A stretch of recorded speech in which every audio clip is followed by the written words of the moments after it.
Irmãos, bom dia, graça e paz da parte do nosso Senhor e Salvador Jesus Cristo, seja com cada um de nós, amém? Tem classes hoje? Vai dividir? Não? A irmã Darcleide, então, a professora dos adolescentes, pediu para eles ficarem, então as crianças podem seguir nossa irmã Jússi. Irmãos, nós vamos retomar os estudos na confissão de fé, que são estudos bíblicos, irmãos. A verdade é que muita gente não gosta que a gente dê estudo na confissão de fé, acho que a gente está tendo um papa de papel, né, idolatrando a confissão de fé. Não é o estudo bíblico. A confissão de fé é um sistema de interpretação, é um padrão subordinado à Escritura, mas que nós cremos que é um padrão fiel, provado e aprovado pelo tempo, e que é um padrão também que promove unidade.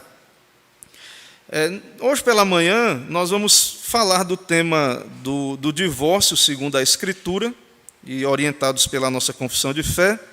Vamos orar então, oremos ao Senhor. Senhor, eis-nos aqui reunidos em Teu nome, e pecadores, indignos, quebramos a Tua lei, somos fracos, falhos, ó Deus, em muitas coisas, mas o Senhor nos escolheu, ó Pai, nos desperta, nos anima. Ó Deus, aviva a Tua igreja, venha o Teu reino, ó Deus, sobre nós, não nos permita viver acomodados ou indiferentes, ó Deus, para com o Teu reino, que não seja apenas movimentos humanos, emoções humanas, mas que seja o Teu Espírito, ó Pai, a de fato nos encorajar, nos animar, e que sejamos movidos pelo amor, mas também pelo temor, porque o Senhor é um Deus santo, temível, um Deus justo, principalmente o amor nos mova, mas também saber que o Senhor é um Deus santo, um Deus que pune o pecado, um Deus que repreende, e até mesmo com um amor justo e santo. Assim, nos edifica na Tua palavra nessa manhã. Aqueles que nos acompanham também remotamente, abençoa, fala aos seus corações, que toda a glória seja ao Senhor Jesus. É o que pedimos, oramos em nome de Cristo, nosso Senhor e Salvador. Amém. Irmãos, a aula 86 do divórcio é um tema da nossa confissão de fé, é um tema bíblico, está na Bíblia.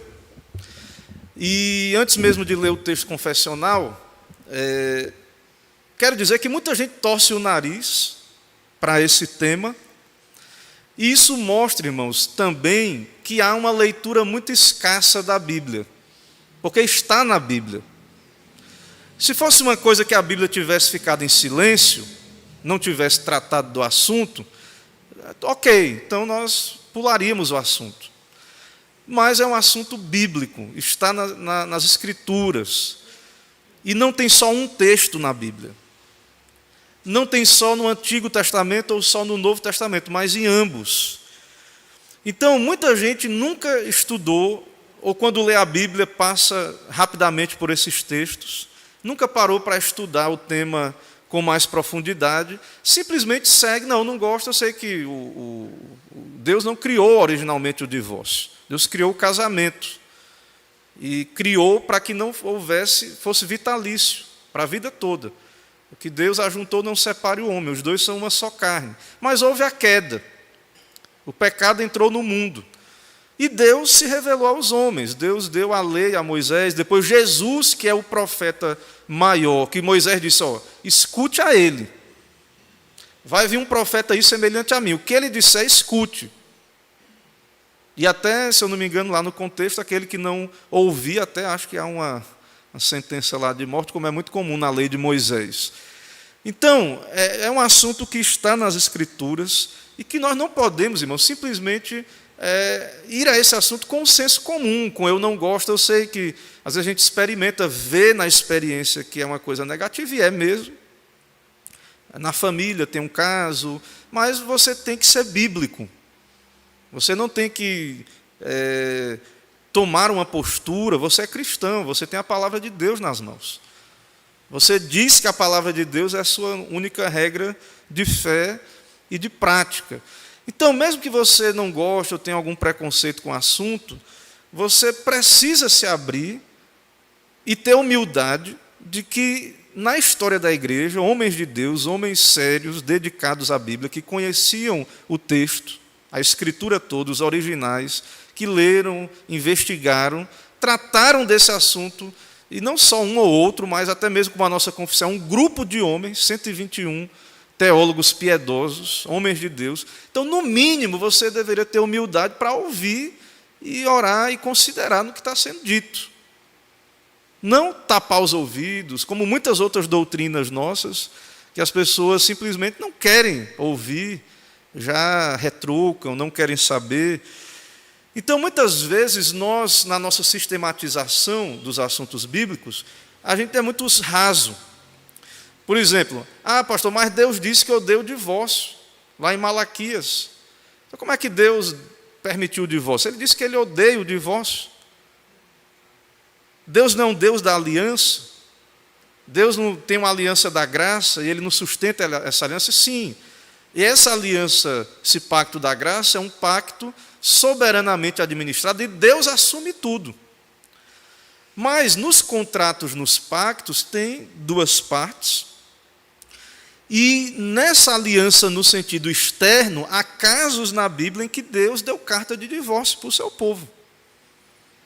Porque alguém pode dizer assim, como é que Deus abomina o divórcio e você acreditar que Deus quebra a sua aliança? Não, Deus não, a sua aliança, especialmente o pacto da graça, Deus ele é fiel, ele sustenta. Na verdade, o pacto não é quebrado, não é por causa de nós, não. É porque Deus sustenta o pacto por causa do seu fundamento, porque o pacto foi entre as três pessoas da Trindade, entre Pai, Filho e Espírito Santo, e Cristo cumpriu no nosso lugar a nossa parte. Por isso que não é quebrado o pacto. Não é porque por outra coisa, não, porque nós somos bons ou qualquer coisa do tipo. Então eu quero ler dois textos do Antigo Testamento, já dos profetas ali maiores, que Deus está falando de divórcio com a igreja do Antigo Testamento, que é Israel. Abra Isaías 50, a partir do verso 1. E depois nós vamos ver Jeremias 3, de 6 a 9. Primeiro, Isaías 50, a partir do verso 1. A palavra de Deus diz assim: Assim diz o Senhor, onde está a carta de divórcio da vossa mãe, pela qual eu a repudiei? Ou quem é meu credor, a quem eu vos tenha vendido? Eis que por causa das vossas iniquidades é que fostes vendidos, e por causa das vossas transgressões, vossa mãe foi repudiada. Por que razão, quando eu vim, ninguém apareceu? Quando chamei, ninguém respondeu? Acaso se encolheu tanto a minha mão que já não pode remir? Ou já não há força em mim para livrar? Eis que pela minha repreensão faço secar o mar e torno os rios em um deserto, até que cheirem mal os seus peixes. Pois não havendo água morrem de sede. Eu visto os céus de negridão, e lhe ponho pano de saco por coberto. Então Deus está dizendo, cadê a carta de divórcio aí? Porque eu repudiei esse povo rebelde, povo que estava idolatrando. Não tem Deus em Israel não para salvar. Deus está dizendo assim, porque quando eu vim ninguém apareceu, quando chamei ninguém respondeu, acaso se encolheu a minha mão que já não pode remir? Porque o povo estava buscando em ídolos a sua salvação. Em Jeremias 3, de 6 a 9, esse capítulo, irmão, se você puder ler em casa depois, esse capítulo todo aí, mas a partir do verso 6, veja que Deus estava acusando Israel, a sua igreja lá no Antigo Testamento, seu povo. Jeremias 3, 6 a 9, diz assim, visto o que fez a pérfida Israel, foi a todo monte alto e debaixo de toda árvore frondosa se deu ali a toda prostituição. Deus está falando espiritualmente, mas ele está usando a linguagem da prostituição. Jeremias 3, de 6 a 9. Será que é esse mesmo ou estou errado? Então devo ter... Vamos procurar então aí, devo ter digitado errado aqui. Espera aí. É porque não está no começo do versículo. Jeremias 3 diz, vá vendo aí que você vai acompanhar. É porque não Está quebrado o versículo 6, está na metade. Então, Deus está dizendo o quê? Ele está usando uma figura, porque o adultério, irmãos, a fornicação, o adultério, a traição, ela é um símbolo dessa idolatria. Quando a pessoa peca, todo pecado é tomar outro Deus, não ter Deus como único Deus. Toda vez que nós pecamos, nós quebramos o primeiro mandamento. É um adultério espiritual. O pecado, ele nos ilude, ele nos faz, lembra do pecado de Adão? Sereis como Deus.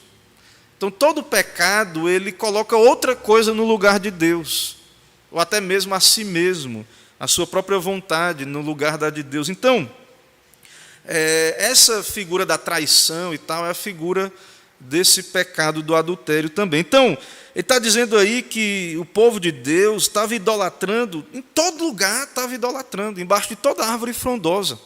No Antigo Testamento havia o culto de Deus, no lugar que Deus havia estabelecido, e tinha um lugar exato. Até mesmo a Páscoa que vimos no domingo passado, não era para comer, depois que tinha o templo lá e tal, não era para comer a Páscoa em qualquer lugar, não, era no templo. Então o pessoal que está judaizante, eles têm que viajar lá para Jerusalém. Se eles querem comer o cordeiro pascal, eles têm que ir lá em Jerusalém, porque a instituição da Páscoa era lá no templo, tinha um lugar específico. E aí o povo estava pecando, idolatrando, e em todo lugar tinha, embaixo de toda árvore frondosa, se prostituindo aí, adorando falsos deuses. Aí veja, o verso 7, Jeremias 3,7. E depois dela ter feito tudo isso, eu pensei que ela voltaria para mim, mas não voltou. Talvez ela canse, porque é tanta árvore, é tanta idolatria, foi em tanto lugar. Aí Deus diz, eu acho que depois de um tempo ele ficou pensando, talvez eles cansem disso aí, dessa idolatria, e voltem para mim. A sua pérfida irmã Judá viu isso, reino do norte e reino do sul. Primeiro o norte, depois o sul. Judá também viu. E ela viu o quê? Ele diz aí, verso 8. Quando por causa de tudo isso, por ter cometido adultério, eu despedi a pérfida Israel e lhe dei carta de divórcio. Deus está dizendo que deu carta de divórcio para Israel. Mandou embora. Naquele pacto, aquela aliança externa foi quebrada. O povo foi para... A Síria levou embora. Esse povo sumiu no mapa. Deixou de ser povo. Judá foi para a Babilônia depois, mas por causa da aliança, da graça, Deus preservou o seu remanescente e os trouxe de volta. Mas mesmo o sul viu Deus despedindo o norte, dando carta de divórcio, e não temeu, mas ela mesma se foi e se deu à prostituição. Sucedeu que pelo ruidoso da sua prostituição poluiu ela a terra, porque adulterou adorando pedras e árvores. Apesar de tudo isso, não se voltou de todo o coração para mim, a sua falsa irmã Judá, mas fingidamente diz o Senhor. Então Deus está dizendo, o povo não se arrependia, vinha só da boca para fora, arrependimento falso.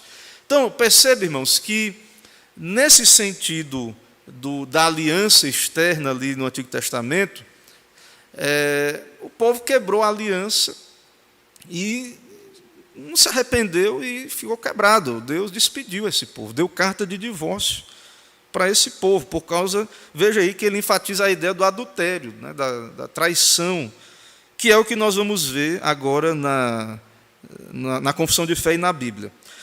Então, no capítulo 24 da Confissão de Fé, a partir da seção 5, a Confissão de Fé começa a tratar do adultério. E a Confissão de Fé explica assim: o adultério ou fornicação cometido depois de um contrato, um pacto, um contrato, sendo descoberto antes do casamento, dá à parte inocente justo motivo de dissolver o contrato. No caso de adultério depois do casamento, a parte inocente é lícito propor divórcio e depois de obter o divórcio, casar com outrem, como se a parte infiel fosse morta. Vamos ver os textos citados aí pela Confissão de Fé? Mateus 1,18, Mateus 5, 31 e 32, Mateus 19, 9. O primeiro texto aí é o caso de José e Maria. José estava noivo de Maria e Maria apareceu grávida. Mateus 1,18. Ora, o nascimento de Jesus Cristo foi assim, estando Maria, sua mãe, desposada com José. Desposada aí é noiva, ela não havia ainda a consumação do casamento. Por isso que o texto diz, desposada com José, sem que tivesse antes coabitado. Achou-se grávida pelo Espírito Santo. Mas José, seu esposo, sendo justo e não a querendo infamar, resolveu deixá-la secretamente. Então, ele não tinha ainda consumado o casamento, era noivo, a mulher apareceu grávida, claro que ele ia pensar que ela tinha traído ele, né? Então, ele, como era justo, ele resolveu deixá-la secretamente, né, usar o direito dele de romper o contrato, porque o noivado ali é um contrato. Na Bíblia, você não vai encontrar a ideia de... Essa é uma ideia moderna, né, de corte ou namoro. Ali havia noivado e casamento. E o noivado já tinha peso de contrato, já tinha peso... Não era assim, a romper por qualquer coisa, um noivado. Mateus 5, 31 e 32, Jesus diz, também foi dito àquele que repudiar sua mulher, dê-lhe carta de divórcio. Eu, porém, vos digo, qualquer que repudiar sua mulher, exceto em caso de relações sexuais ilícitas, a expõe a tornar-se adúltera, e aquele que casar com a repudiada comete adultério. Mateus 19, 9, eu, porém, vos digo, quem repudiar sua mulher, não sendo por causa de relações sexuais ilícitas, e casar com outra, comete adultério. E o que casar com a repudiada, comete adultério. Veja que a Bíblia fala disso, de divórcio lá no Antigo Testamento, também aqui no Novo Testamento. Irmãos, então, Deus criou o casamento. Deus criou o casamento. Nós cremos que ali no Gênesis houve um casamento. Deus criou Adão, depois Eva e os casou. E os dois foram feitos uma só carne. Então, o que Deus ajuntou não separe o homem. Deus criou isso, casamento. Quer dizer, pastor, então que a Bíblia ela prega o divórcio? Não. A Bíblia aprova o divórcio? Não. Mas tem exceções. Então, há um sentido em que não, e há um sentido em que sim, em alguns casos regulados específicos. Então, não saia dizendo que a Igreja Presbiteriana aprova o divórcio, a Bíblia aprova o divórcio no sentido amplo, de qualquer divórcio. Não. A Bíblia é contra. Deus odeia o divórcio. Porém, tem alguns casos que a Bíblia regula sobre isso, em que Deus autorizou, caso de adultério, de traição, Deus permite dar o direito à parte inocente de divorciar e contrair novas núpcias. E segundo a nossa confissão de fé, a linguagem é como se a outra parte fosse morta. Então, há alguns motivos específicos que dão direito bíblico justo ao divórcio. Não quer dizer que qualquer divórcio é correto e bíblico.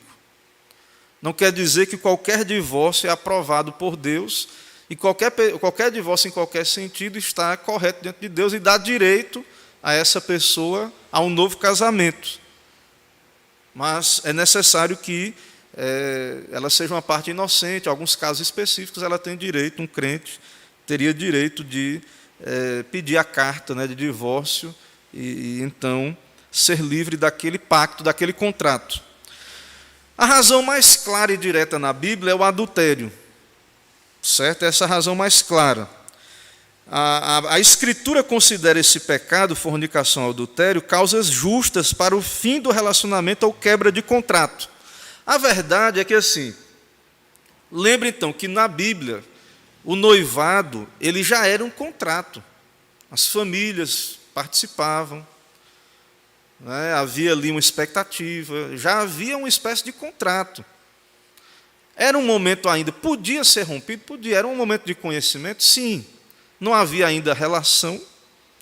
Né? O Chad Van Dixorn, no comentário da Confissão de Fé, ele diz, no noivado bíblico havia compromisso como no casamento. Então havia já um tipo de contrato, um tipo de pacto. Mas pureza de um namoro. Namoro não talvez como o de hoje, né? Mas namoro como deveria ser. Né? Então as pessoas hoje não têm nenhuma perspectiva nessa questão de pureza no namoro. Mas o texto é muito claro, que José era noivo de Maria, mas eles não tinham relações íntimas. Então esse é o caso de José. Por isso que ele sabia se ela estava grávida, não foi com ele, né? Como é que pode, né? Está grávida, então aconteceu alguma coisa. Aí Deus revela lá para ele, não, isso é do Espírito Santo. E aí ele recebe a sua mulher. Então, a pessoa, veja, que a pessoa que estava noiva, lá no contexto da Escritura, para ela romper esse noivado, era uma quebra de contrato.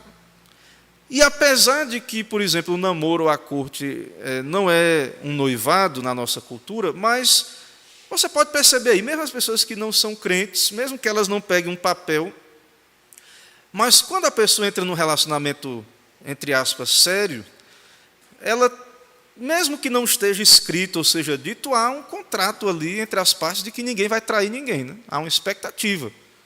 Pelo menos é o que geralmente as pessoas sérias, né, pensam. Claro que muita gente entra num relacionamento sério ou de noivado de casamento já pensando, já sabendo que vai trair ou querendo trair. Mas é um tipo de atitude totalmente covarde, né, com a outra pessoa, porque há um pressuposto nas relações de que há deveres das partes de fidelidade.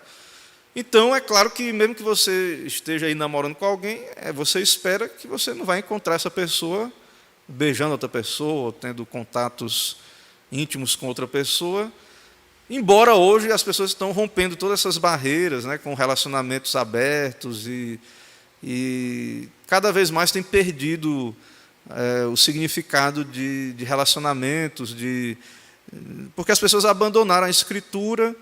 E hoje para o mundo aí tudo está sendo tolerado, né? Então, em nome do amor, em nome de qualquer coisa aí, pessoas que estão casadas toleram a traição, ou até mesmo já começam a namorar dizendo, é aberto o relacionamento. Então você vai encontrar essas coisas aí na sociedade. Mas perceba que há uma ideia de contrato nos relacionamentos, porque na verdade, irmãos, o relacionamento, o casamento, o noivado e o casamento, a ênfase bíblica é no pacto. Muita gente, até alguns teólogos defendem assim, não, teve relação que está casado. Se fosse isso, então, aí traiu, já na relação descasou. Já na traição ali não precisa ir para a lei, não, porque é um pacto. Então, se fosse assim, então as pessoas estavam casando milhões de vezes aí, ou então não precisaria do magistrado civil ou da autoridade da igreja para executar o casamento, ou então a autoridade do magistrado para dar a carta de divórcio. E até porque quando há traição, nós vamos ver mais na frente, nem sempre quer dizer que vai ter o divórcio, pode haver arrependimento, perdão, restauração. Então, não quer dizer que a pessoa que teve relação lá, fora do casamento, não quer dizer que aquele pacto já foi rompido. Dá direito à parte inocente. Mas não quer dizer que já rompeu. Porque é um pacto e nós vamos ver, principalmente na segunda parte aqui, que é necessário, então, que haja um processo legal. Porque o casamento é um ato público. E o divórcio também é um ato público. Ele não é, eu quis me separar, eu quis divorciar e pronto. Assim como eu quis casar, não dá conta de ninguém, eu casei. Não, o casamento é um ato público, diante de Deus, diante da sociedade. Então, o desfazer também desse pacto, ele é por meio de um processo público, um processo legal. Então, toda essa confusão que está aí, porque as pessoas não entendem nem o que é o casamento e nem o que é o divórcio. É por isso que há tanta confusão na sociedade. Então, o caso de José, ele estava noivo. Então, se há traição, dava direito para romper o noivado. Então, isso pressupõe que não era por qualquer motivo. Um contrato, um pacto, um compromisso, ele não é para ser rompido, não deveria ser rompido por qualquer motivo. Então, às vezes você deu a sua palavra à pessoa, você se comprometeu com ela, né? Já a pessoa, muitas mulheres, né, recebem várias promessas de amor, de casamento, passam a vida toda sendo enganadas, né? Aí o cara diz, não, eu vou casar. Aí, às vezes, usa isso como arma para poder cativar aquela pessoa emocionalmente. e tudo mais. Então, esse tipo de atitude é totalmente ímpia, é totalmente contrária à Escritura. Mas é claro que o compromisso é mais do que uma promessa. Ele também é algo legal, é algo diante da lei de Deus e dos homens que, né, estão debaixo da autoridade de Deus. E é o caso de José e Maria. Então, José era noivo, Maria apareceu grávida, e ele poderia, né, abrir um processo legal. José tinha recurso para processar Maria por adultério durante o noivado, mas ele decidiu agir não com base no legalismo, na lei, não sei se legalismo é a maior palavra, mas com base na lei, e ele decidiu deixá-la secretamente, talvez no momento de confusão, né, conhecia Maria, que era uma mulher justa e tudo, mas aconteceu, né, ela está grávida, e ele decidiu deixá-la secretamente, até que Deus disse, não, isso é do Espírito, vem de mim, pode casar, não tem problema algum. Então, veja que tudo tem a questão pública, a questão legal. Então, as pessoas tratam hoje relacionamento como se casamento, não, começou a morar junto, ou então decidiu separar e casar. As pessoas tratam isso de maneira como se fosse uma coisa individualista, uma coisa individual. Não, casamento é uma questão que envolve pacto e envolve questões legais. É tanto que o Estado está começando a dar direito para quem vive junto, né, porque as pessoas ficam preocupadas, se eu não for lá no cartório assinar, mas se a gente começar a construir alguma coisa juntos, se a gente compra uma casa juntos, e aí depois não dá mais certo, mas está no nome de um, como é que faz? Então perceba que essa ideia de que há um compromisso, de que a própria legislação, ela tem que ir fazendo esses remendos aí, porque ela não é cristã, né? Eles não seguem a Escritura como um padrão para orientação, então eles começam, não, é a união estável, então se viveu tanto tempo, se tem testemunho, aí vão lá para poder resolver essas questões, porque uma hora esse pessoal que vive junto, na hora que for separar vai dar problema, porque de quem é as coisas? Quem é que vai ficar com a casa? Né? Quem é que vai ficar com o bem, com o carro, com a casa, com o que seja, que construiu junto? Porque os dois estavam juntos, naquele meio tempo. Então, são problemas práticos, né? São problemas reais. Então, muita gente dentro da igreja acredita que não tem que haver divórcio em hipótese nenhuma, que não é bíblico, que adultério, não, tem que perdoar sempre. E às vezes isso é querer, a pessoa quer ser mais justa do que Deus, né, que deu o direito, ou mais sábia do que Deus. Que você vê na Bíblia que Deus dá direito em caso de adultério a isso. Então, às vezes, a gente, por causa do que a gente vê que não é bom, sim, mas é bom a pessoa viver com alguém que não se arrepende e continua, ela é obrigada a viver naquele jugo. Ou a pessoa foi embora, desertou, e ela não pode, ela tem que ficar agora só para sempre, não pode mais casar de novo. Então, se o próprio Deus ele prescreveu uma saída para esse dilema, nesses casos específicos, se Deus dá essa liberdade, por que quem somos nós, a igreja, para ir contra a própria palavra de Deus? A igreja, ela obedece à palavra, ela é submissa à palavra. Então, há um problema lá na interpretação, por exemplo, também de Mateus 19, que está tratando do divórcio também. Jesus está tratando do divórcio lá com os fariseus. Evangelho segundo Mateus, capítulo 19. O que acontece ali em Mateus 19? Os fariseus procuram Jesus para perguntar se era lícito, né, dar carta, que Moisés tinha dito, a partir do verso 3, é lícito ao marido repudiar sua mulher por qualquer motivo? E aí Jesus diz lá, Gênesis, cita Gênesis, não tendes lido que o Criador desde o princípio os fez homem e mulher, e que diz, por essa causa deixará homem pai e mãe e se unirá à sua mulher, tornando-se os dois uma só carne, de modo que já não são dois, porém uma só carne. Portanto, o que Deus ajuntou não separe o homem. Replicaram-lhe, por que mandou então Moisés dar carta de divórcio? Por causa da dureza do vosso coração. Aqui Moisés vos permitiu repudiar a vossa mulher. Entretanto, não foi assim. Jesus vai lá para Gênesis, Antes da queda, diz, não, Deus criou o casamento.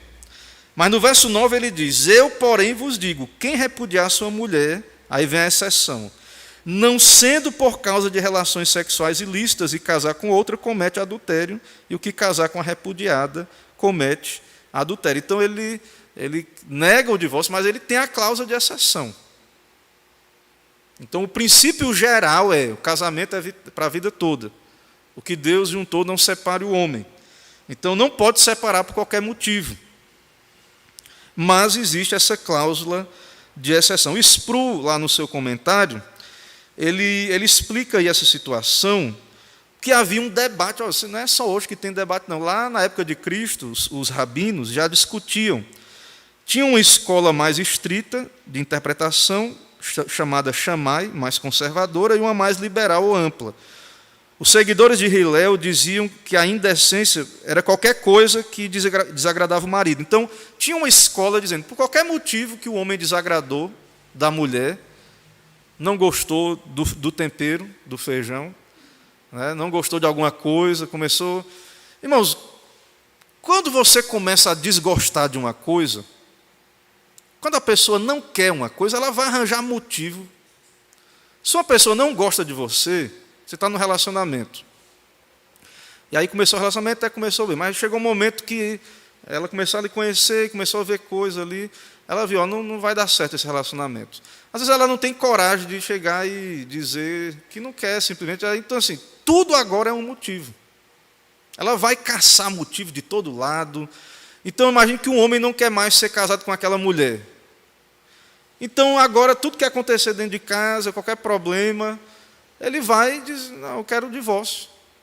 E aí tinha uma escola lá dizendo que podia separar por qualquer motivo. Mas os seguidores de Shammai diziam que o divórcio só se justificava com indecência sexual, isso é, adultério. Então isso já tinha na época de Cristo. Gente defendendo o divórcio por qualquer motivo e gente dizendo não, só em casos de adultério. Certo? Então tinha essas escolas aí de pensamento.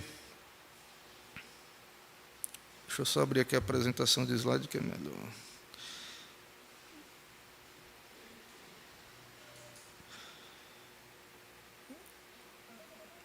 Então, os hilelitas, né, os seguidores de Hillel, responderam que a indecência em vista não poderia ser o adultério, porque a punição para o adultério era a execução.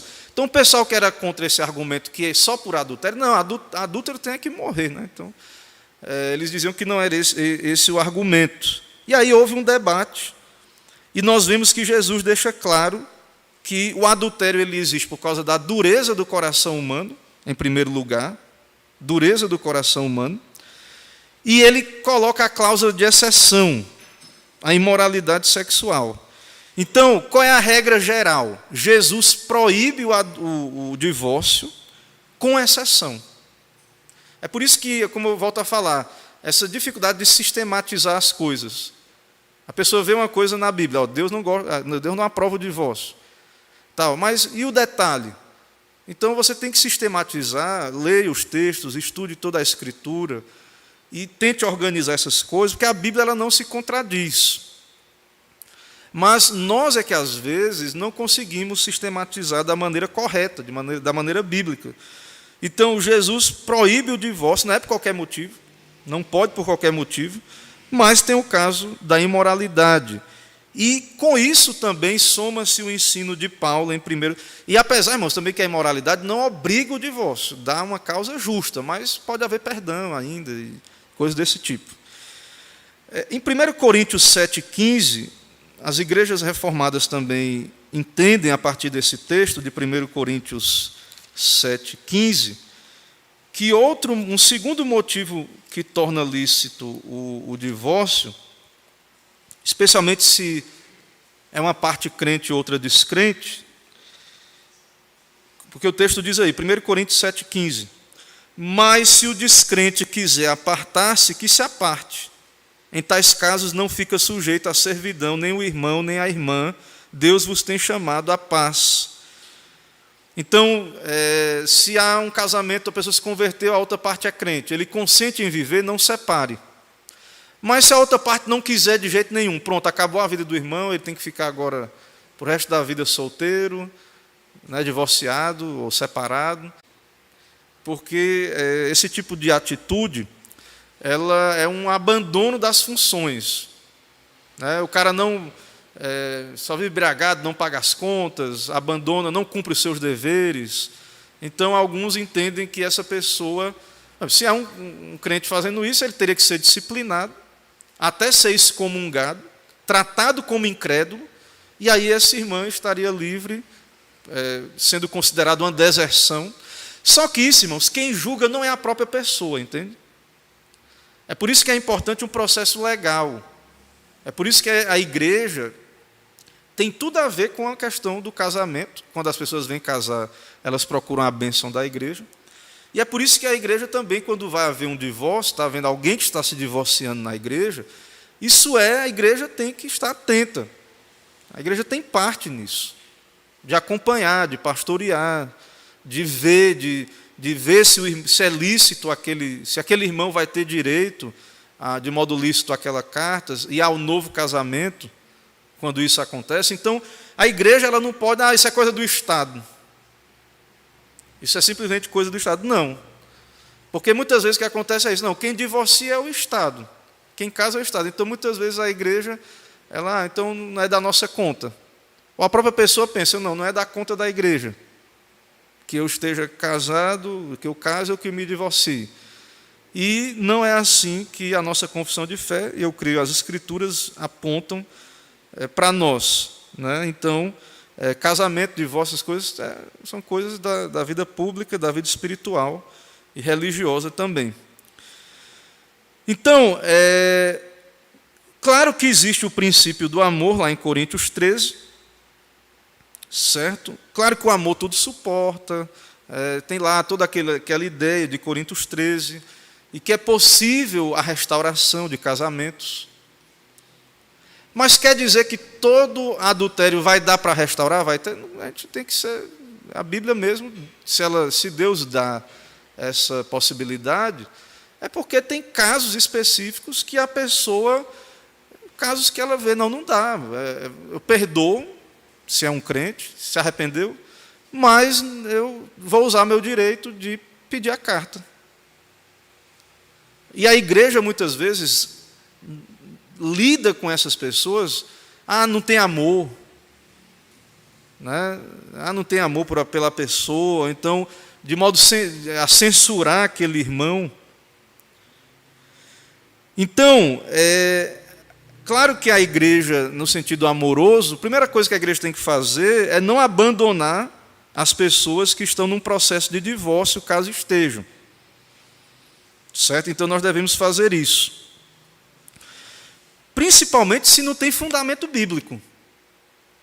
Então, as pessoas, hoje em dia é normal, né? Por qualquer motivo estão divorciando. E as igrejas estão indiferentes a muitas vezes essa questão. Então, irmãos, em primeiro lugar, que nós devemos, então, agir de modo amoroso com esses irmãos, caso estejam passando por isso, e buscar restabelecer, né, aquele casamento. E a igreja tem que intervir. A igreja tem direito de intervir. Se não há motivo bíblico, não houve adultério, não há uma deserção. Porque não gosto mais, porque não amo mais, não sei o quê. Porque, voltar a dizer, você vai ouvir, mas a pessoa que não quer, tudo é motivo, né? Então é por isso que o pessoal, você ri quando a gente fala assim, do feijão que queimou, mas para quem não quer, é como a Bíblia diz lá, acho que é Amós, né, que diz, como andarão dois juntos se não houver acordo?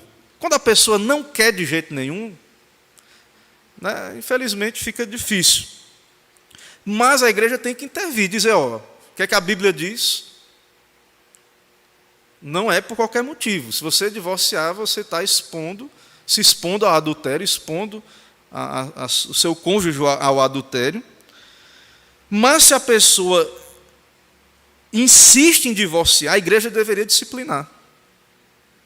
Se não tem motivo bíblico. Se não há motivo bíblico, a igreja deveria disciplinar a pessoa. Se não se arrepender, excomunga da igreja. Tudo isso, irmãos, é amor. Tudo isso visa o arrependimento daquela pessoa. Porque a gente, na nossa era sentimentalista, emocionalista, pensa que amar é deixar o irmão fazer o que quiser, tampar os olhos para o que está acontecendo. A própria pessoa, às vezes, vai receber isso como falta de amor, essa intervenção ali. Então, o cônjuge culpado, se há uma culpa no processo de divórcio, ele tem que ser disciplinado até a excomunhão, até para proteger a parte inocente, que quer continuar e que não vê motivo. Então, a igreja ela precisa intervir, até para proteger o irmão inocente, para que ele possa, claro que ele vai sofrer, sempre vai ter sofrimento, divórcio, traição, deserção são coisas terríveis. Talvez as piores coisas que alguém possa sofrer na vida é uma traição, um divórcio, uma deserção. Então, no mínimo, a igreja precisa amparar aquela pessoa que está sofrendo, para que no tempo devido ela tenha direito de seguir a vida dela, de casar de novo e etc. Então, a igreja tem que estar atento, porque para casal divorciar, a lei civil não está nem aí com a sua questão religiosa da igreja. Você vai lá no cartório, quer casar, pronto, está casado. No outro dia, não, desisti, quero divorciar. Quer divorciar, pague aqui a taxa aqui, pronto, está divorciado. Eu não estou preocupado com sua alma, não, com a questão espiritual. Se você está em adultério, se está em pecado, se esse caminho é um caminho de condenação para a sua vida. A lei do Estado não está minimamente. Hoje em dia, antigamente o magistrado ele às vezes era mais religioso, mais espiritual, mas hoje em dia é assim que acontece aí no mundo. Irmãos, dúvidas até aqui no primeira sessão, as 5 participações dos irmãos, questionamentos. Diga lá, minha irmã Erlaine. Erlaine, depois Presbítero Romeu. Irmão Joel. Diga lá, irmã Erlaine, pode falar.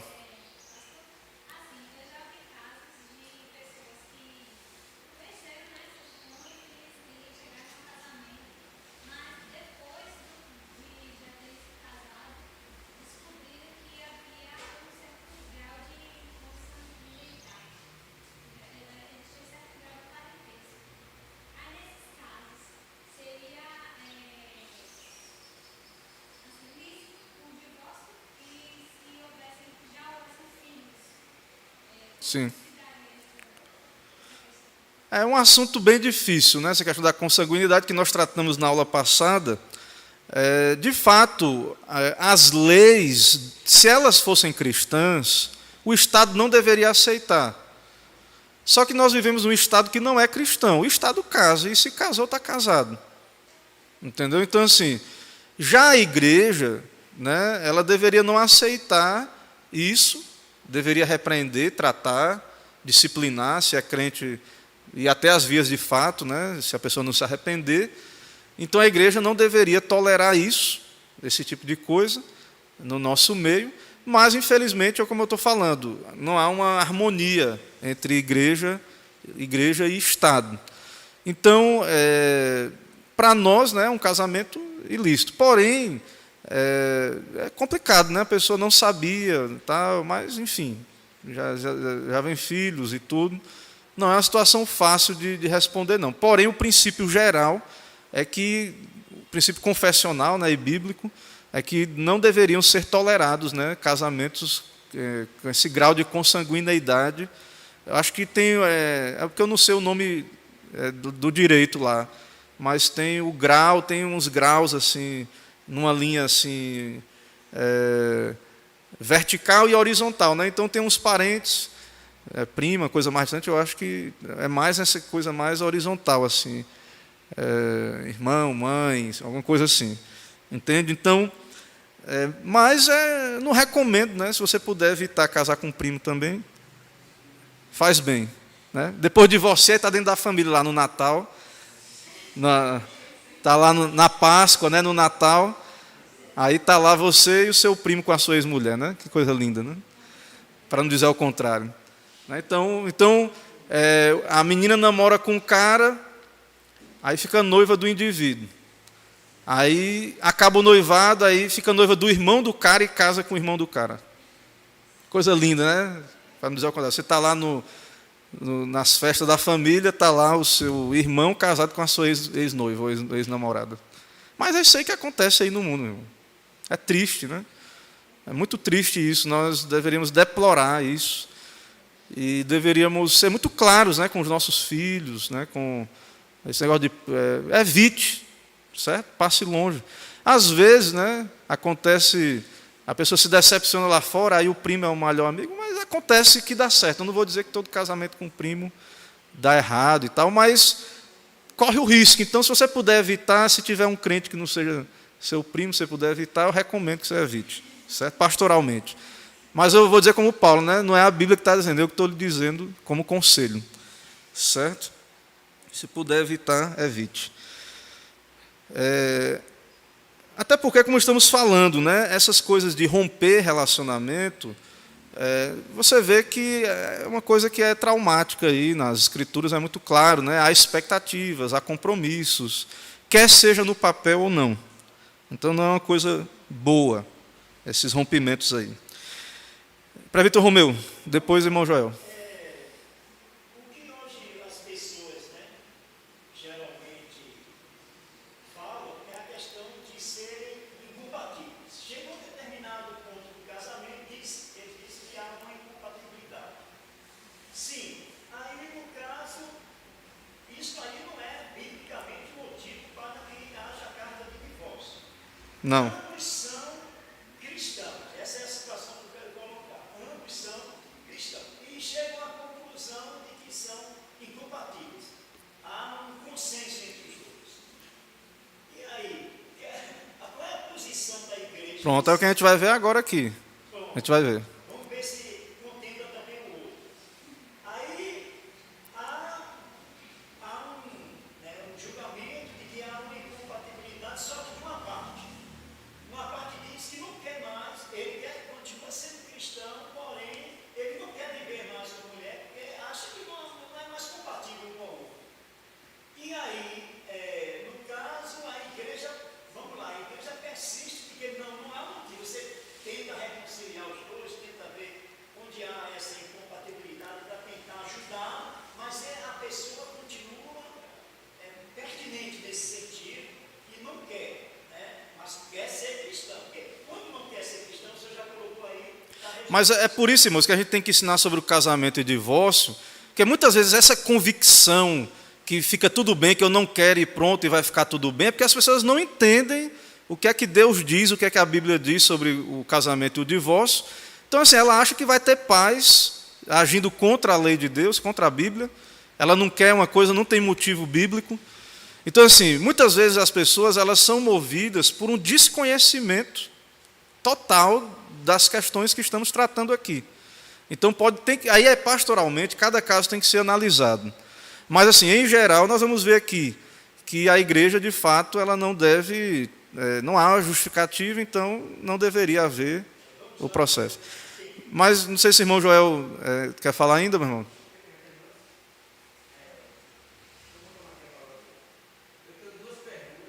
Sim. Sim.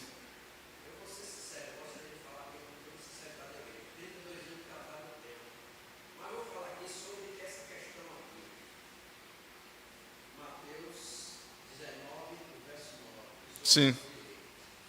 Eu vos digo, porém, que qualquer que repudiar sua mulher, não sendo por causa de proposição, e casar com outra, comete adultério.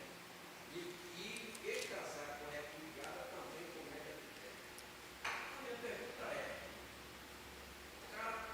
o marido vive dentro de casa mais de 50 anos, com essa pessoa não precisa estar e realmente é uma situação tremenda. Aí ele é cristão. Sim. Se ele quiser forjar, mas ele forja um adultério só para ele separar dessa mulher, porque a Bíblia diz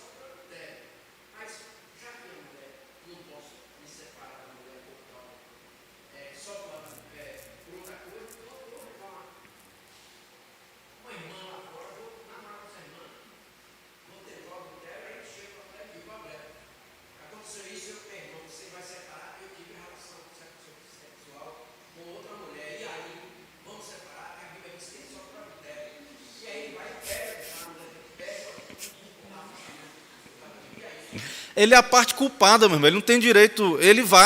Ela pode querer, ela pode pedir o divórcio, mas ele não pode. Ele está em pecado. Se ele casar de novo, ele comete adultério.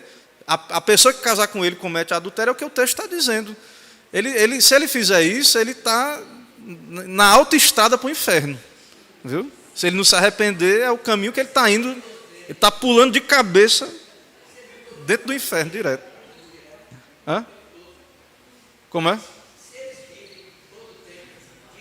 Não, você está falando assim, que as pessoas vão ver que, poxa, era um bom casamento. Primeiro, irmãos, assim, que o adultério em si, ele não já rompe ali o casamento, não. Tem que ter o processo, é o que nós vamos ver agora. Eu creio que se a gente ver aqui, vai ajudar, tanto as perguntas aí, vai ajudar o próximo ponto aqui. Então, a confissão de fé na seção 6 do capítulo 24, ela diz o seguinte, aí entra o que Joel está dizendo e o presbítero Romeu falou. Posto que a corrupção do homem seja tal que o incline a procurar argumentos a fim de indevidamente separar aqueles que Deus uniu. Então, isso é o coração do homem, é o que Jesus disse da dureza do coração do homem. Há uma corrupção do homem que inclina o homem a procurar motivo. É o que você falou aí. Nesse absurdo, a gente riu, mas tem gente que quer porque quer e ele vai fazer o que for. Tem um caso aí lamentável no meio evangélico da deputada, é deputada? Que envenenou o seu marido. Qual foi o argumento teológico dela?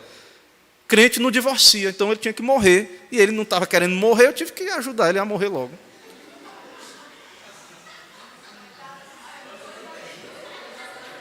Entendeu? Então é como, né, essa pessoa aí, que está querendo separar, é como tem uma brincadeira aí, uma brincadeira assim, que o cara foi lá no pastor, eu quero divorciar, pastor.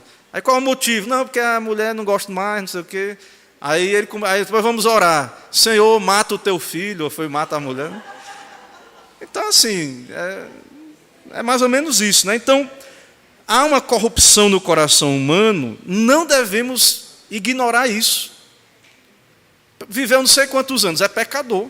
Teve um casamento lindo por não sei quantos anos, mas é um pecador que tem vontades corruptas ainda e que pode querer arranjar argumento para dissolver o matrimônio. Mas a confissão de fé diz, e aí respondendo aos dois, Romeu e irmão Joel, contudo, só é causa suficiente para dissolver os laços do matrimônio o adultério. Então, segundo a nossa confissão, só o adultério, ou uma deserção tão obstinada que não possa ser remediada nem pela igreja, nem pelo magistrado civil. Então, a igreja e o Estado deveria intervir para tentar remediar. Só que as pessoas hoje, elas se isolam da igreja e da questão das autoridades. Há um individualismo, as pessoas tomam as decisões por si só. Elas acham que ninguém dá conta de ninguém, não, a vida delas. E quanto mais a vida na questão sentimental, né? Então elas não querem saber. Então, irmãos, tem vários textos aí, outros citados, nós já lemos, então eu vou para a exposição. Volto a dizer que isso fique claro. Muitas pessoas procuram maneiras para acabar os seus casamentos. É isso que o irmão Joel falou, e é o caso da deputada lá. Pessoas vão arranjar, elas vão querer, porque quando a pessoa quer uma coisa é difícil. E muitas vezes só Deus para parar aquela pessoa, só Deus tendo misericórdia, ou então mandando o juízo, matando mesmo, né? Porque quando a pessoa quer uma coisa, a natureza corrupta vai arranjar um monte de justificativa. Isso é todo tipo de contrato, irmão, de relacionamento é assim. É como às vezes a pessoa, ela não quer mais ser da igreja. Ela não quer chegar e dizer o porquê, mas ela começa a arranjar na mente dela um monte de justificativa. Porque o pastor é isso, os irmãos, a igreja é assim. Você vai conversar com a pessoa porque é o nosso papel de ir lá, mas ela não, quando finalmente a pessoa não quer. É muito duro isso. Às vezes você está num relacionamento, os jovens aí está se conhecendo, aí a outra pessoa ficou observando, ela já viu que não quer. Aí ela fica feio para ela é crente. Aí ela, não quero mais. Aí ela começa a caçar um monte de coisa. Né? E às vezes assim, são coisas que são resolvíveis, são tratáveis pelo aconselhamento. São coisas que, às vezes, a pessoa é crente, mas ela precisa ser santificada naquilo ali. Então, muitas dessas coisas aí, cabe o aconselhamento, às vezes pode haver arrependimento, coisas que não são adultério e deserção, que as pessoas ficam procurando motivo, e a santificação não acontece não na vida das pessoas, não. Tem coisas que são da natureza ali, do temperamento, da personalidade da pessoa, mas tem coisas que Deus pode melhorar, pode ser trabalhado. Às vezes nunca houve um aconselhamento bíblico, uma tentativa. Então, nós temos que ter clareza sobre o que é casamento e divórcio. Não falar desse assunto não ajuda. Outra coisa também que a Bíblia deixa clara, a necessidade de um processo regular. Então, a confissão de fé falou aí, tem que haver processo pelo magistrado civil e pela igreja. Para a dissolução do matrimônio é necessário haver um processo público e regular, não se devendo deixar o arbítrio e discrição das partes à decisão. Então, nós somos muito individualistas e queremos decidir tudo porque queremos e pronto, e esse é um tipo de um assunto que não é só você. Tem a outra parte, tem a igreja, o magistrado. Você não crê na soberania de Deus? Você não crê que Deus é soberano? Então essa é a hora de você mostrar se você é crente mesmo, crê na soberania de Deus. Existem processos regulares para as coisas serem resolvidas. Não é ao seu arbítrio, né? Não é a sua vontade que vai ser feita. É a vontade de Deus. O que a Bíblia diz? As autoridades constituídas, como é que elas estão analisando, interpretando a questão? Então, há a necessidade de um processo regular. Por que isso? Isso são freios. Porque se você deixa... É isso que está acontecendo, que o prefeito Romeu falou, e as pessoas acham que é uma questão só de critério pessoal. Elas até aceitam uma conversa, mas elas acham que é uma questão de decisão particular apenas. Então, o que está acontecendo é que fica a juízo das partes e as pessoas simplesmente estão, né, divorciando. Eu ouvi falar que na pandemia aí cresceu muito o número de divórcios. E a igreja não fica de fora, né, tem crescido. Quantas vezes você ouviu um estudo sobre divórcio na sua vida cristã? Quantas vezes você parou para estudar um livro, ler um livro, ver um estudo sobre divórcio? Presbítero? Eu queria ressaltar isso aí, essa pergunta é importantíssima, porque não só no sentido da própria pessoa viver a situação do divórcio, eu querer viver uma situação de divórcio. Houve uma traição na minha família, e eu, como cristão, ele sabe, e tive que tomar uma posição. A pessoa traída, ela me procurou, e chorando, e queria um conselho, queria um afago dele. Quer dizer, se eu não tivesse conhecimento bíblico, hoje eu estaria uma pessoa até meio complexada. Eu vou dizer por quê. O meu aconselhamento foi tranquilizar essa pessoa, né, que eu amo muito, tranquilizei ela, e disse sim, essa pessoa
Irmãos, então, assim, para deixar claro, segundo o nosso entendimento bíblico, essa tendência de querer separar por qualquer motivo, ficar achando motivo para justificar o divórcio, se não sendo essa exceção, esse desejo de justificar o divórcio por qualquer motivo é um comportamento pecaminoso. No caso de não haver traição ou deserção, então nós não devemos tolerar isso. É um comportamento pecaminoso. A confissão diz também que o divórcio deve ser de acordo com a lei de Deus, não de acordo com a vontade dos participantes. Divórcio é um ato público e tem que ser de acordo com a lei de Deus. Deus, ele regulou 2 casos específicos, nós já falamos sobre isso. Mas mesmo que haja motivos justos para o divórcio, adultério ou deserção, não significa que a pessoa deve divorciar, que é o que o presbítero Romeu tratou aí do conselho, que não é obrigatório. A pessoa pode desejar continuar. Mas ela tem direito, não é obrigatório, mas há um direito da pessoa traída, ou que está sendo abandonada, houve uma deserção do outro lado, ela tem direito, ela pode pedir, e é lícito, e é bíblico. Caso ela peça esse divórcio, a igreja, irmãos, não deveríamos criticar. Nesse caso, se houve traição ou deserção. Se é a pessoa má vontade, a pessoa está caçando motivo, você chama para conversa, não tem motivo bíblico. É um comportamento pecaminoso. Nós não deveríamos tolerar no meio cristão, no meio da igreja.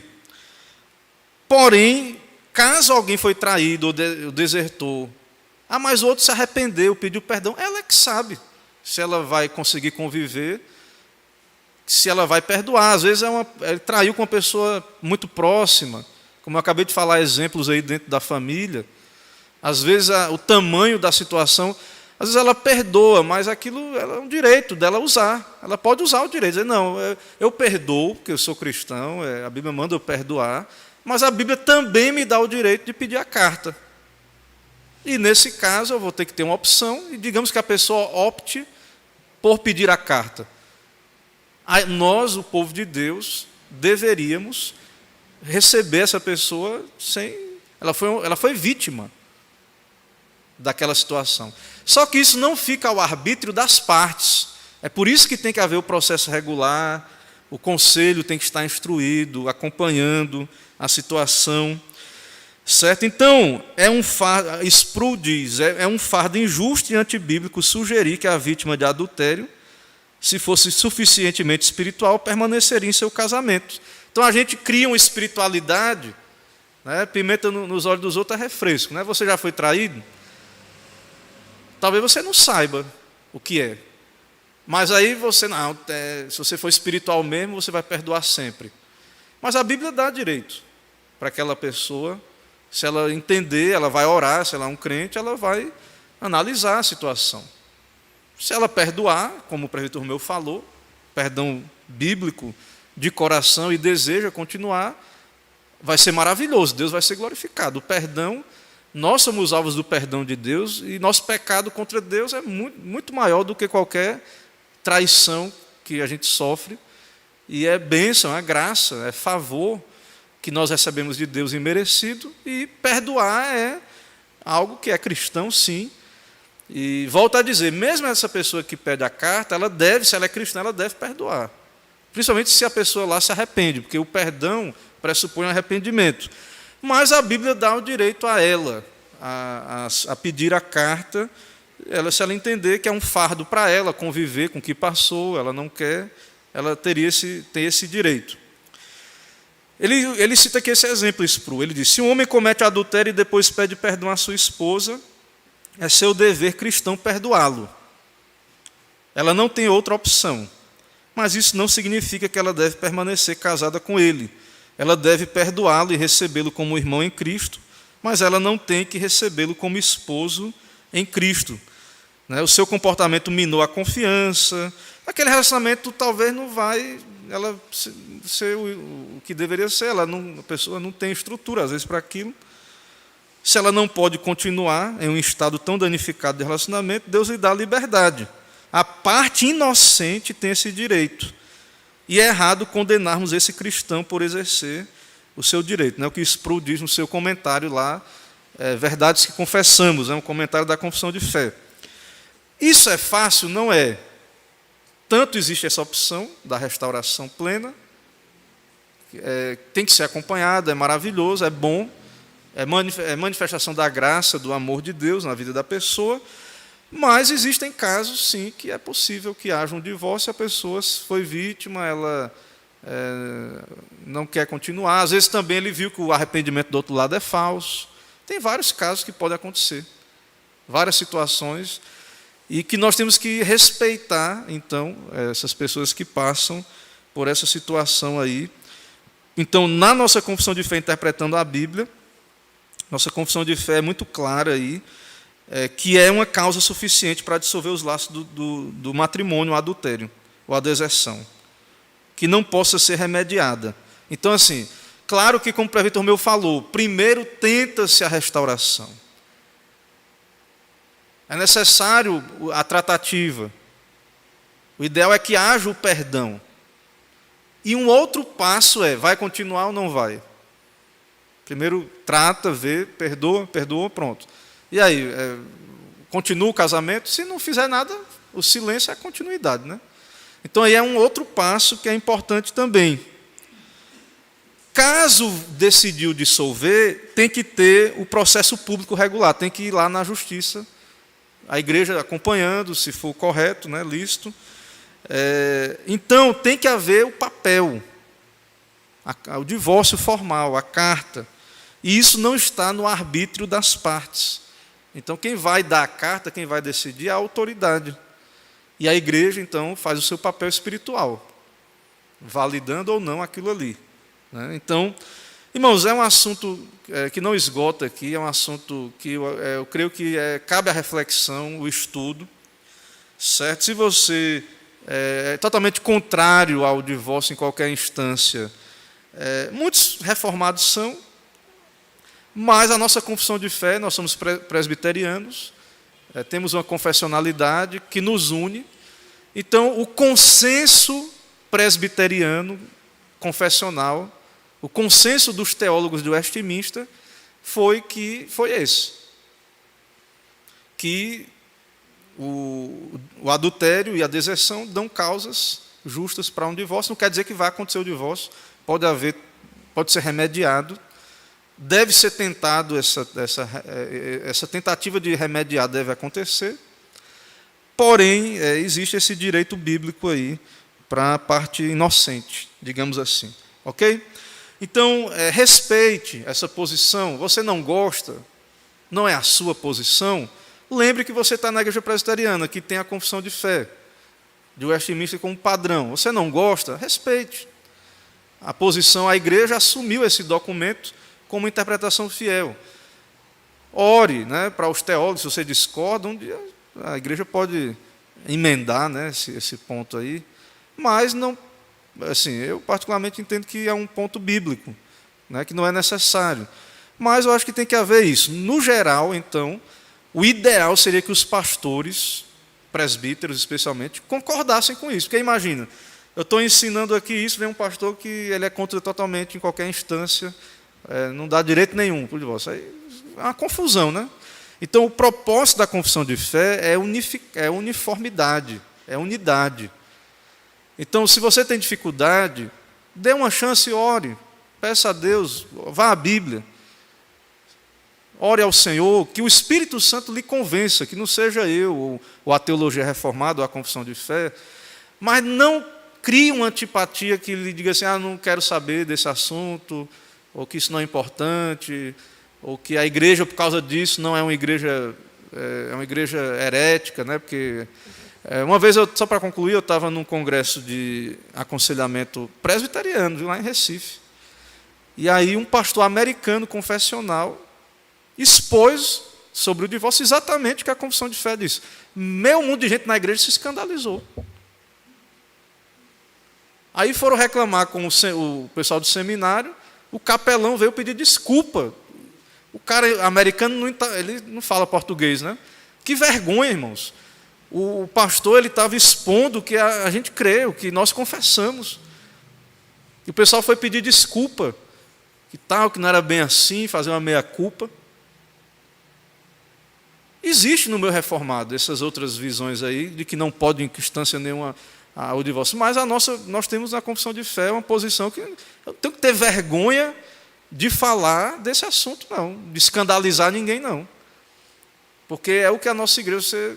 Por isso que quando a gente vai receber alguém, daqui a pouco a Magnólia dou a palavra. Quando a gente vai receber alguém na igreja, a gente ensina os nossos símbolos de fé. Imagina, a pessoa, tanto de crente ali, presbiteriano, antigo na igreja, aí vê um pastor americano, se escandalizou porque o pastor pregou o que a gente disse que crê.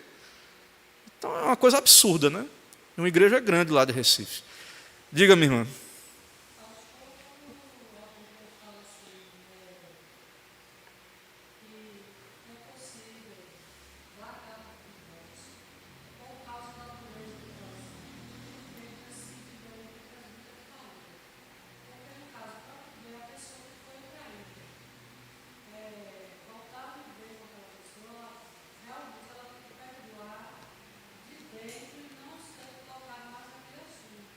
Sim.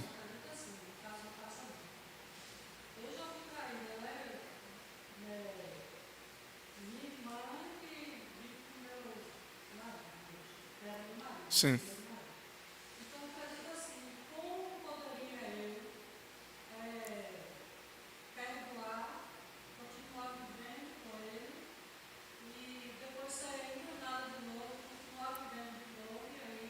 Pronto, nós temos um caso aqui que é justo, a irmã não teria como continuar. Como é que seria? Dentro da família?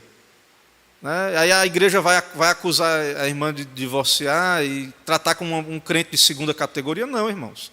A pessoa está sofrendo uma traição dentro da própria família e muitas vezes a pessoa vem para a igreja e agora é tratado como uma pessoa menos espiritual, porque não perdoou.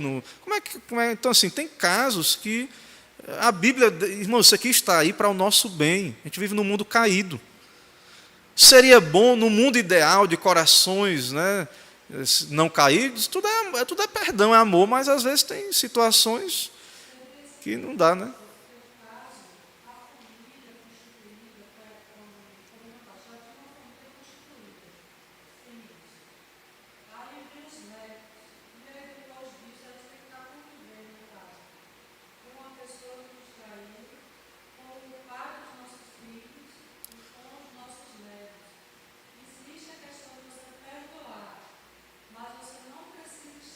Sim, sim.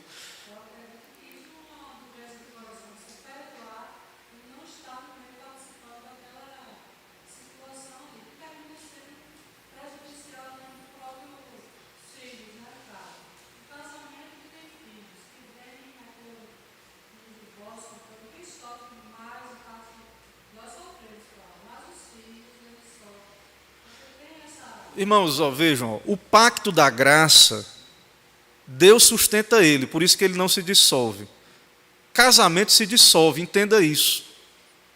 Casamento é temporário, a morte separa e a carta de divórcio separa.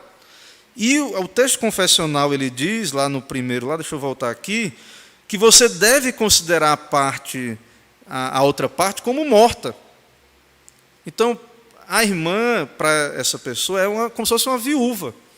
Se a irmã foi traída, houve o processo legal. Então, como a irmã está dizendo, há o perdão em certo sentido, deve haver a abertura do perdão, mas a outra parte, veja o que ele diz aqui o texto. Se houver o adultério, dá à parte inocente justo motivo de dissolver o contrato. E no caso de adultério, depois do casamento, a parte inocente é lícito propor divórcio. E depois do divórcio, casar com outrem, como se a parte infiel fosse morta. Então, entenda isso, a carta dissolve aquele casamento. Porque quem é contra o divórcio em qualquer instância, eu creio que pensa mais ou menos assim. Se essa pessoa se arrepender, ela tem que agora... você que é a mulher dele, então ele teria que voltar para você, mas já há uma família lá, houve o divórcio.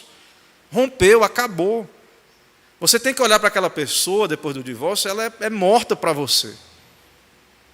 A parte infiel é como morta, ela morreu, você é viúva. Por isso que pode casar de novo, sendo a parte inocente. Aquela pessoa morreu para você. Então, isso, irmãos, é um cuidado de Deus para com o seu povo. Né? Imagine, então, a confusão que seria se não fosse assim. Então, isso também para os que são casados, claro, odeio o divórcio. Então, isso deve levar você a gerar um temor no seu coração. Tenha cuidado, vigie o seu coração. Se você trair, você está se expondo, você ama a sua esposa, mas pecou, deslizou, você está dando direito a ela de pedir a carta. Então, isso deveria gerar em nós um medo, um temor. Se você ama realmente a pessoa, então você não quer destruir seu casamento, então não traia, né? Claro que pode haver uma restauração, mas vai ficar marcas, cicatrizes, a outra parte pode pedir a carta e acabar, vai dissolver o casamento. Então, o casamento de Cristo e a igreja, no pacto eterno, ele é indissolúvel porque Cristo assume tudo. Cristo é Deus e homem. Ele tem as costas largas. A gente entrou só com pecado, ele suportou na cruz nossos pecados. Mas o casamento humano são dois pecadores, então tenha cuidado com o seu casamento. Não ande na linha, não, né? Para a glória de Deus, seja fiel, cumpra os seus deveres, porque você pode ser repreendido. Você pode estar sendo um desertor. Você pode, como tem um provérbio lá que diz assim, que a mulher sabe edificar a sua casa e a tola com as próprias mãos a derriba. Podemos ser como essa mulher tola. A gente mesmo destrói o nosso próprio casamento. Então, aprender sobre esse assunto pode prevenir, se você estiver atento, você que é jovem, você que ainda não passou por uma situação assim, você pode prevenir esse tipo de coisa, com a graça de Deus, com a ajuda de Deus, tendo o temor do Senhor, ou você pode ajudar alguém, ou você pode, depois de ter passado por uma situação, entender melhor e ser grato a Deus, porque Deus lhe livrou de coisas piores e a vida segue, Deus dá oportunidade. Então, às vezes, nós somos muito duros, né? Nós não queremos que essa pessoa que sofreu o adultério, agora, ela é vítima, ela vai sofrer para sempre, ela sempre vai estar sendo vista, mal vista na igreja, e a pessoa foi vítima. Se eu não me engano, pelo menos eu já ouvi essa história, realmente para concluir aqui, um exemplo, o pastor Joel Bick, se eu não me engano, ele foi traído. A esposa dele, que já tem muitos anos, acho que deve ter mais de 50 anos de casado já, é uma segunda mulher dele. E é um homem de Deus, um homem que tem contribuído aí publicando sobre os puritanos, sobre a piedade. Então imagine você, ou um pastor, ele está ali pregando, ele é traído, e aquela pessoa não se arrepende, e aí acabou a vida da pessoa, a sua vida acabou agora. Então, irmãos, eu creio que é uma questão de misericórdia de Deus, né? E que nós, como igreja, temos que aprender a ser misericordiosos, principalmente em questões que a Bíblia nos ordena a dar o direito ao irmão, o direito lícito. Irmão, passamos muito aí, então traga as perguntas na próxima aula, se tiver. Então vamos orar para concluir. Senhor, nós te louvamos nesta manhã por estarmos aqui reunidos, congregados em torno da Tua palavra, sendo instruídos pelo Senhor, e somos pecadores, quebramos a Tua lei. Ó Deus, tem misericórdia de nós, ó Pai. Te agradecemos pelo pacto da graça em Cristo Jesus, que o Senhor sustenta este pacto, essa aliança, por misericórdia, por bondade. E nos ajuda a entender, ó Pai, nossos relacionamentos, nossos contratos e pactos humanos, que há compromissos, há, de fato, aquilo que cada parte deve seguir e fazer.